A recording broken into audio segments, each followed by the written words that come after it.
Good morning and welcome again to CEO Chat. My name is Cini. I'm still Joe Asumendi. I knew you were going to say that. There you go. But our guest today is Laurel Cavalluzzo, and she's actually a returning guest and a good friend of RVN-TV, and she has a magic act that she does. She does a wonderful magician's act, very important for business. We're going to start with a little demo of that, and that is, what is your elevator pitch? Love that question, because everyone should have an elevator pitch. I hope both of you have one as well. What I do is I work with businesses, make sure that I understand what their goals and objectives are, and then match up marketing tactics to help the business achieve their goals. Oh, that's great. Now I'm looking at your lower third, so we're seeing your name. You're marketing director at Empirical Consulting Solutions. That's right. We know that company very well. We've interviewed Bill Morrow, and we've talked to you once or twice. Hillary Norris, I think we interviewed her. She was on, yes. Great team. So it sounds to me like ECS is building a team that can support a company with growth plans from the very early stages, which is their elevator pitch, all the way to the end, which is handling finances and operations. That's correct. Does that sound right? That's That great. is correct. And it's really business transformation. That's one of the taglines that we're trying to include, because it's not just little changes. It's really taking a business and peeling back each layer, seeing what's working and, importantly, what isn't working, and then helping come up with the solutions across many different functional areas. That is. You can't just look at one function. Everything is tied together, and you really need to take each apart, examine them, and then that will help drive business results. And each team member is a specialist, is that correct? Yes, so we cover marketing, of course, sales, finance, operations, HR, even culture and leadership. All of those areas are incredibly important. Okay, so let's start with the question that you told me you were recently asked. And I think I know the answer, but I know you know the answer. What is the difference between marketing and sales? Well, let's the three of us powwow about this a little bit, because I think it's really important. It starts with marketing. Marketing is the awareness of a company, of a product, of a service, of basically how a company can change somebody's lives for the better, right? And it's making somebody aware of that. And then the sales side is actually what's closing the deal, is making the business transaction happen. So does that make sense? Is that something? It makes perfect sense. And I think, yeah, so it's something where there's subtle differences between the two, but they're tied together. Well, sushi is cold, wet, dead fish, after all. Yes. But you don't necessarily want to explain it that way when somebody asks you what you serve in your restaurant. Right. Excellent analogy. I love that. It's all in the messaging. It's all in the positioning, and it's all about finding the need or gap or pain point that somebody has, and then figuring out what you can do to show that you can help solve that or close that gap. And that magic act that you performed in, because it is That's magic, right. and I think it's wonderful. And anybody out there who's watching really needs, and we'll explain to them later how they can call you to get engaged with you and the other members of your team. That magic act really is about helping people overcome their biases. Everybody thinks they know why the market wants what they do, but often they're not really projecting very effectively into what the market actually wants. That's true. We all get caught up in what we're doing day to day. We all think, we see internally what we're doing. We think we know what clients want and need. Until you ask them, you really don't know. And another thing I'll throw in there as well is, one of my favorite authors is Dan Ariely.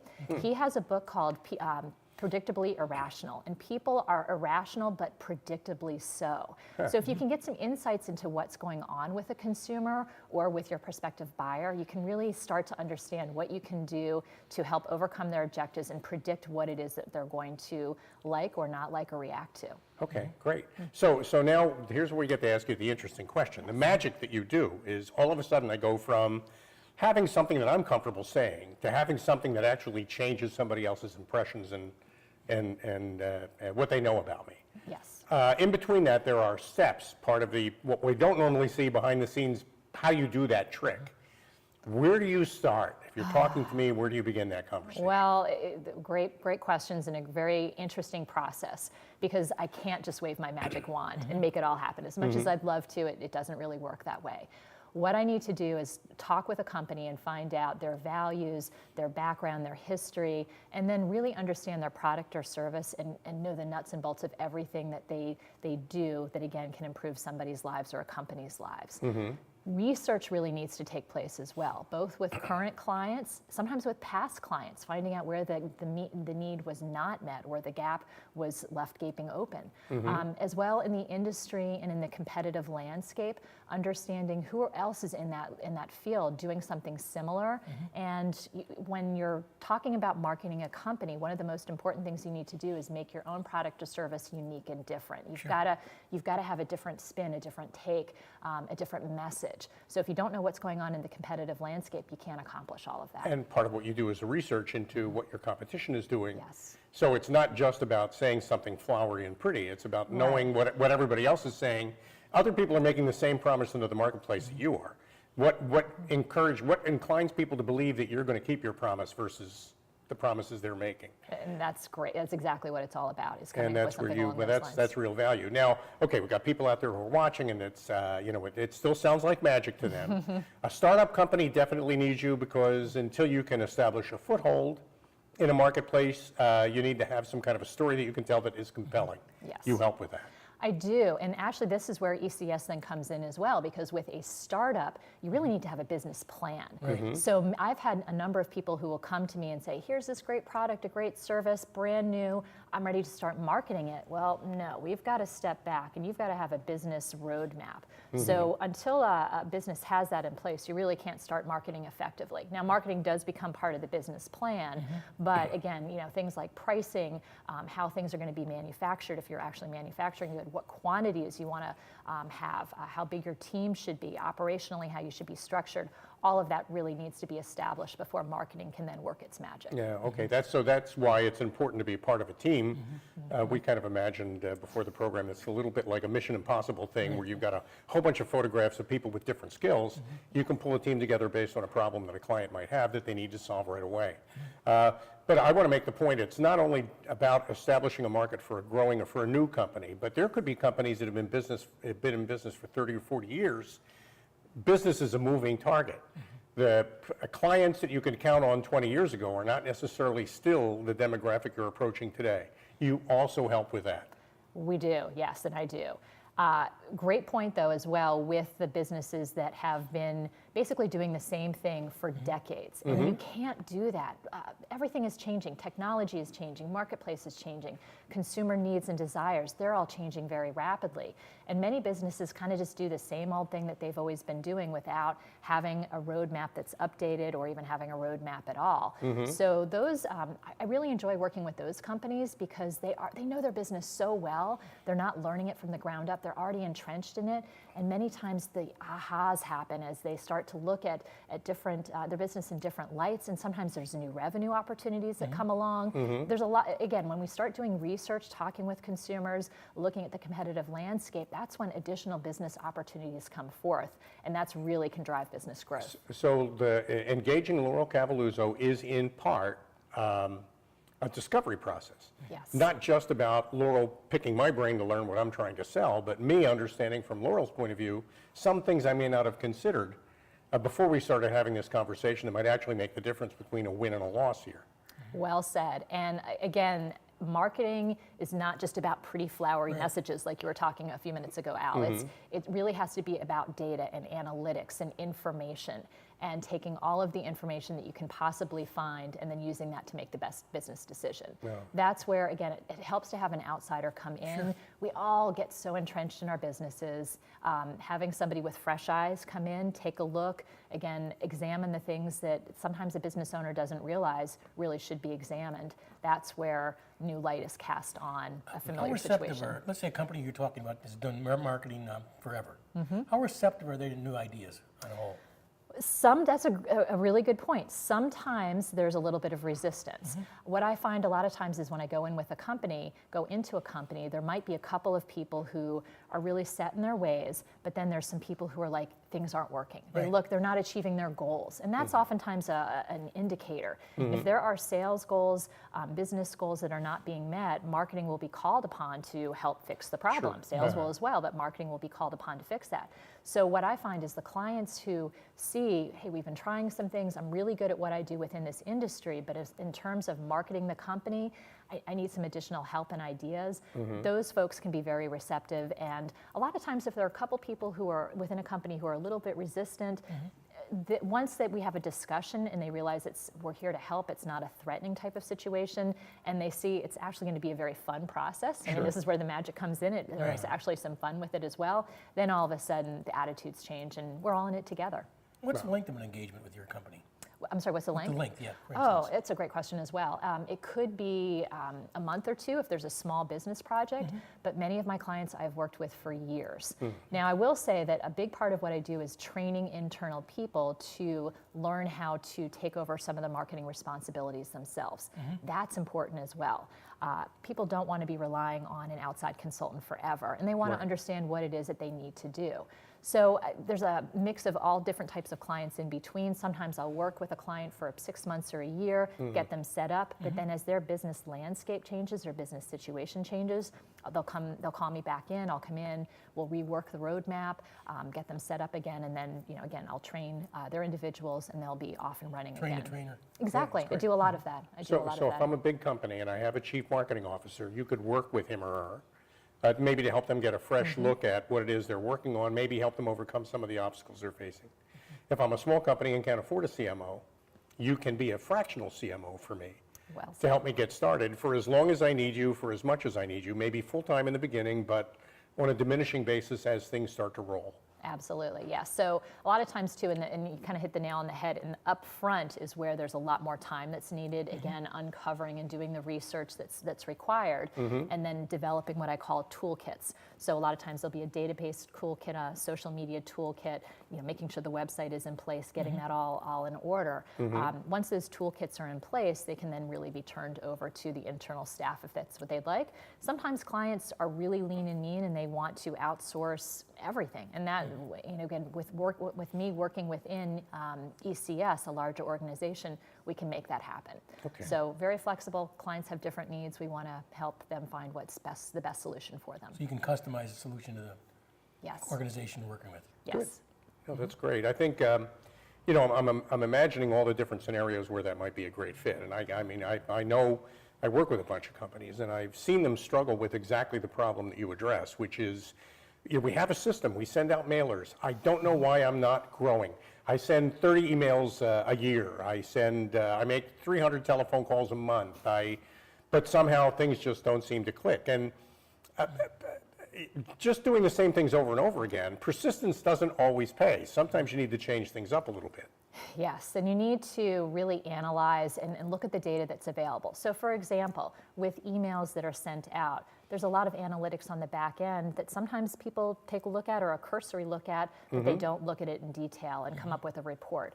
On the website, how many people actually look at their Google Analytics on a monthly basis and figure out how many visitors are coming, what pages they're at, and so forth? Not many do all that. So that's one of the things I'll do is come in and help measurements be put in place that then the internal team can keep track of going forward. Oh, that's great. Now, we need to take a break. We've got so much to talk about, and another 12 minutes to squeeze in everything that you know. All right, looking forward to it. But right after these commercials, we'll come back with more CEO Chat with Laurel Cavalluzzo of Empirical Consulting Solutions. So what are you going to tell them? Stick around. I think that's great advice. We'll be right back. This is great.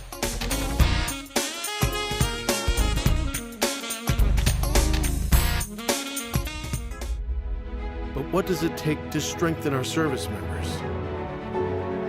What does it take to let them know that we stand behind them, wherever they are? What does it take to bridge the distance and keep them connected to family, home, and country? And what does it take to prepare them for their future when their service to the nation is complete? What does it take to strengthen our service members so they can be the greatest force for good in the world? It takes a force. Be a force behind the forces. Share a message today at force.uso.org. I want to be a contender. I want a warm belly to sleep on. A big house. How do I look? Do I look good? I want to play hard. My nails done once a month. I want. I want a home. I just want a home. I want someone to love. Last year, more than 30,000 companion animals came to us without homes. 20,000 of them were felines. Let's make some homes together. Choosing Medicare coverage can be a very confusing and complicated process. Help is just a phone call away, 856-226-4800. As a licensed insurance agent, I'll assist you in making an informed and confident decision on a Medicare plan that meets your needs, lifestyle, and budget. Call me today for a free, no-obligation Medicare benefits consultation, 856-226-4800. Boardwalks built for fun. Legendary rock and roll clubs. This is how we do it. Casinos by the ocean. Hippity hop. Now that's New Jersey. 130 miles of beautiful beaches. Solid rock. And everything in between. Look in the window. Now that's New Jersey. Burlington County College. Is now Rowan College of Burlington County. Still the same great faculty. At a community college ranked top 50 in the nation. Basically, we earn more and pay less. RCBC students are accepted at Rowan University after graduation. And get a bachelor's degree for around $30,000. Online and Mount Laurel students get a 15% Rowan University tuition discount. And have many scholarship opportunities. So you earn more and pay even less. Rowan College of Burlington County. Your path to success. They are the greatest fighting force the world has ever seen.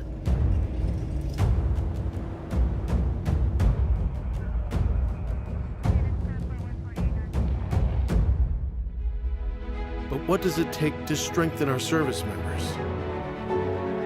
What does it take to let them know that we stand behind them, wherever they are? What does it take to bridge the distance and keep them connected to family, home, and country? And what does it take to prepare them for their future when their service to the nation is complete? What does it take to strengthen our service members?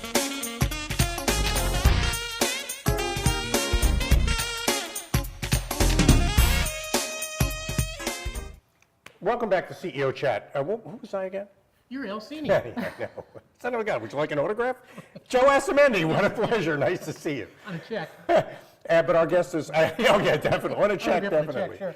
Our guest is Laurel Cavalluzzo. Laurel, And I really am Laurel Cavalluzzo. she actually is, Yes. and she can prove it. Yeah. Can prove it. You know, we always try to think of a good, powerful way to come in to any segment because people are just getting to know you through this conversation.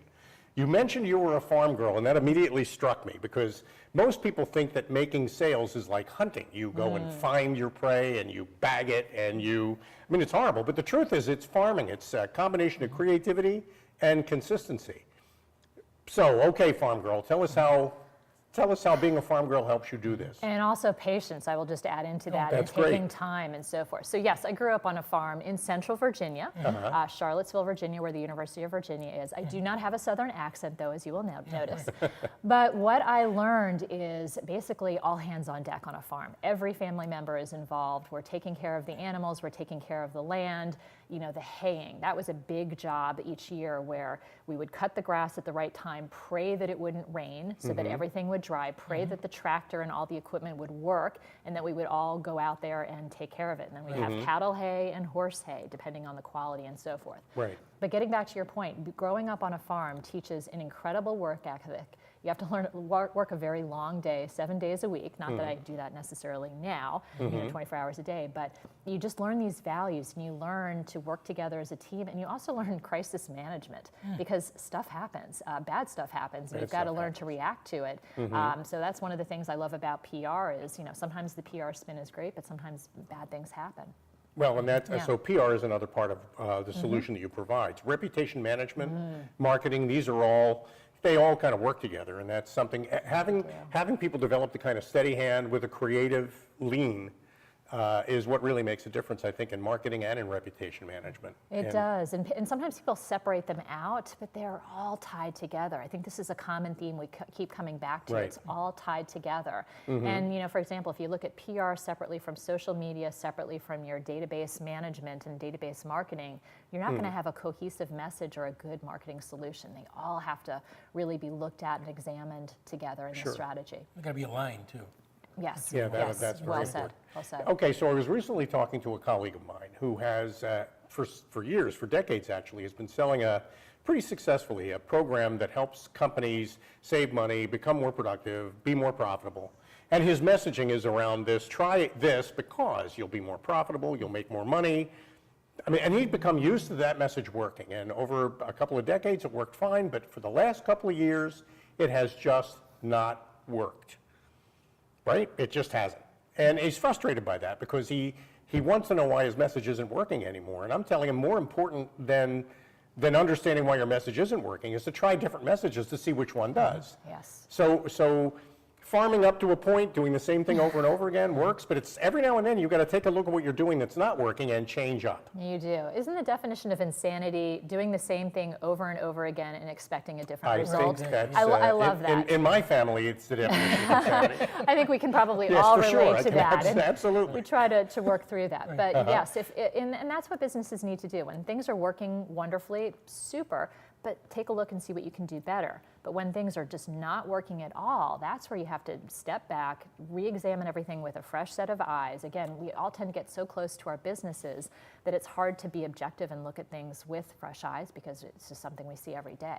So in the situation that you're talking about with your friend, has he stepped back to look at the competitive landscape, which I'm sure has changed dramatically over the years? I think what you're describing is something that more and more people are coming into because we're all sensitive to not working 24 hours a day like I used to on a farm and using time more efficiently and wiser. So everyone's looking to do that. So figuring out what's going on with the competitive landscape, figuring out what the clients see as the difference. So I'm sure he's been working with some different clients providing these services. He has his take on why they're there, but they're going to have a very different take. Every time I do research with consumers or clients, new ideas and new insights come forth. Things that my client has never heard or hasn't thought of before from his or her clients, like new nuggets of information. And it's the messaging. You've got to come up with messaging that's different. And that's why the research is so important. Funny you should say that because after trying this over and over again, he finally got up the nerve to call a CEO that was on his list, and a nice lady, and they talked for a while, and she said, do you know how many times people call me or email me every day telling me they have a solution that's going to make me more money or save me money? And after a while, it just sort of falls into a kind of a vapor cloud where I can't tell the difference at all. If you want to differentiate yourself, you got to tell me something I haven't heard before. Otherwise, you're just like everybody else, and how do I separate you from the pack? Yes. That's the magic. That's what you help people with. And I know we've worked with you. One good thing about working with Laurel, Joe, is that she doesn't make you feel stupid. I mean, a lot of people will come in and they'll just say, you know, this is the dumbest thing I've ever heard. It never judges you, always supports what you're doing, steers you in a direction of discovering a good way to go. Doesn't make you feel bad because you suddenly discover you've been doing things wrong. And that's important too, because somebody has to buy into what you're talking about and not resist. One of the things I think is should be addressed is patience, because people can't, you might come in with a great marketing plan for them, but they expect an instant turnover. Is that correct? They do expect an instant return in some cases, but marketing, and again, it gets back to the difference between marketing and sales. Right. And marketing is cultivating a brand and a reputation, gets back to reputation management.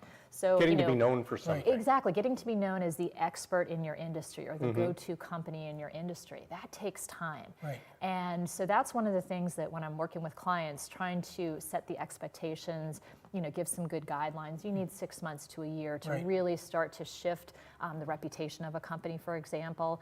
PR is a wonderful communications channel, but it takes time to build relationship with reporters in the industry, with influencers in the industry, and so forth. So there's one client I've worked with, and it took a full solid year, but now that client is interviewed very regularly about her area of expertise, and that's the kind of thing. Patience and time can lead to great results. And I know that's important. A lot of people want a magic bullet, quick hit. And, magic wand. Yeah, they do. Yeah. And if that's what you're looking for, well, you're not going to find it no matter who you call. And anybody who offers it is really kind of deceiving you. I mean, the truth is you've got to start a process. You want to do that with somebody who's creative and consistent and has done it before. And that's you. And I know now you're part of a team. So working from the messaging all the way through to the execution of it, how do all the parts of ECS work for me? It's a wonderful organization, and I will say that there's magic. When I first started to get to know the folks within ECS, I'm like, how this is amazing. It seems too good to be true. It really isn't. It is as good as it sounds. So this is where, as a team, again, as I was describing before, there's different functional experts. But what's interesting about this team is everybody on the team has a lot of extensive corporate experience. You know, for example, I worked at ExxonMobil for a decade, worked across, was a marketing director there, but worked across cross-functional areas and worked with everybody because marketing does touch every functional area. Same thing at ECS. We're talking about people who have operations and leadership and culture, finance, et cetera, backgrounds. So when we're working with a company and looking at a company, the whole team will brainstorm about, this is where they are right now in business, this is where they need to go, this is what we know about their current situation, and then we start to dive into, all right, where are the areas that need to be fixed and prioritize those? Because sometimes a company needs help operationally, sales, marketing, finance, et cetera. You can't necessarily hit all areas at once. So which is going to be the area to start with? That's a big determination. People's budget has to be considered too. Yeah, that's important too, and that's part of it. Okay, now we need to wrap up, and we could have gone on for another 2 days, but you've got you're a new member of a great team, a great deal of experience at ECS. If I want to put your team on the field for me, how do I reach you? Maybe you can look in your camera and tell Absolutely. everybody. So thinkempirical.com is the website, and on Twitter, thinkempirical is also the handle, and we try to be very responsive, but the website has a lot of great case studies and testimonials and good information about the team.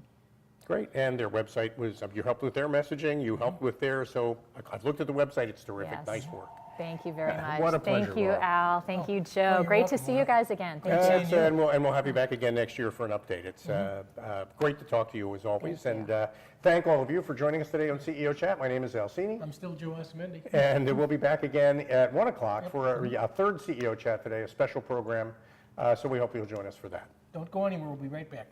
Thank you.